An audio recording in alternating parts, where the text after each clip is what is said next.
Bonjour et bienvenue sur votre plateforme Académie de l'excellence. Je suis Prosper Kunku, coach en leadership et développement personnel chez Kaizen. Et pour la leçon d'aujourd'hui, nous allons parler de comment renforcer sa concentration et sa motivation.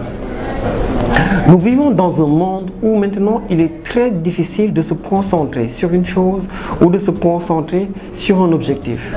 Il est très important de pouvoir se concentrer et d'ailleurs même le principe devait être très simple si on s'en tient à la définition suivant l'acronyme en anglais. En anglais, concentration veut dire focus. Se concentrer en anglais veut dire to be focused. Et quand on prend focus, l'acronyme, ça te donne follow one course until success. Et le principe devait être simple. Cela veut justement dire suivre une seule chose jusqu'au succès. Et Joe Baldino, dans son livre Find the Focus Zone, nous montre la relation qu'il y a entre la stimulation et l'attention. Il nous montre que plus la stimulation augmente, plus aussi notre attention, notre niveau de concentration augmente. Quand la stimulation est basse, naturellement on a du mal à se concentrer parce que l'attention aussi est basse. Et quand la stimulation aussi est trop élevée, on n'arrive plus à garder son attention parce qu'on est surexcité et trop excité, on n'a plus la concentration qu'il faut. Donc il faut juste trouver le juste milieu et c'est ce qu'il appelle the focus zone. Tout de suite, je vais partager avec vous 7 points qui vous permettront de développer votre sens de la concentration et votre motivation. Le premier point, c'est juste savoir clairement ce que vous voulez. Qu'est-ce que tu veux exactement? Tu as un objectif à réaliser, tu as un résultat à atteindre. Tu commences un travail et naturellement, tu as aussi d'autres désirs à satisfaire. Tu veux te concentrer en même temps sur une chose et sur une autre. Qu'est-ce que tu veux réellement? Concentre-toi sur ce qui est important pour toi. Entre lire un livre, par exemple, et suivre un match de foot, qu'est-ce qui est le plus important pour toi? Qu'est-ce que tu veux réellement? Tu veux devenir chroniqueur de football ou tu veux grandir dans ta carrière professionnelle? Il faudra faire un choix et ce choix sera déterminé par la connaissance de ton réel désir. Qu'est-ce que tu veux réellement? Premier point.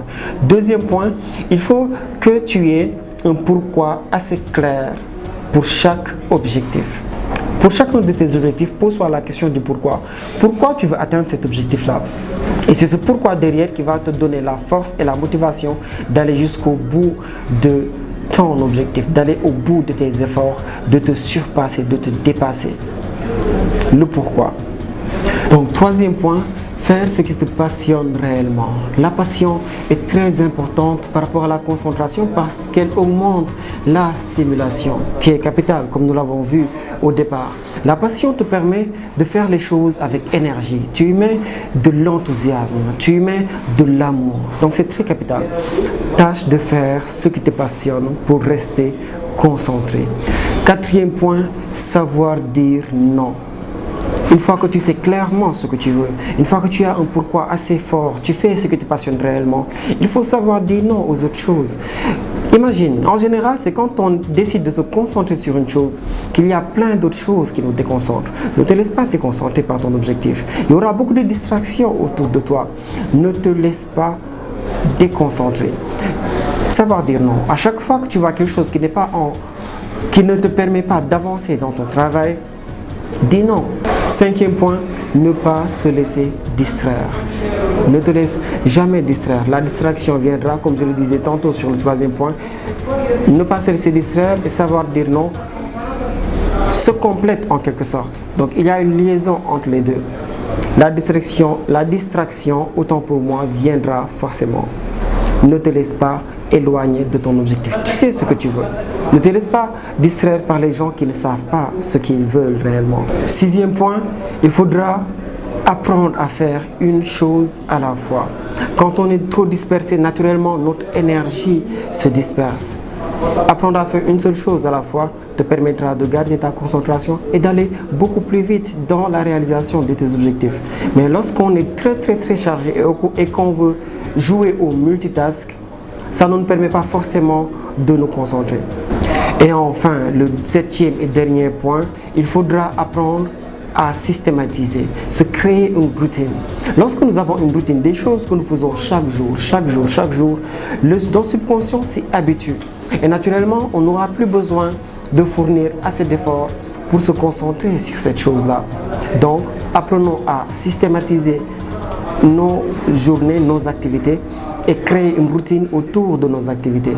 Et cela va nous permettre de ne plus y mettre beaucoup d'efforts pour garder l'attention et naturellement rester concentré et la motivation sera toujours au top.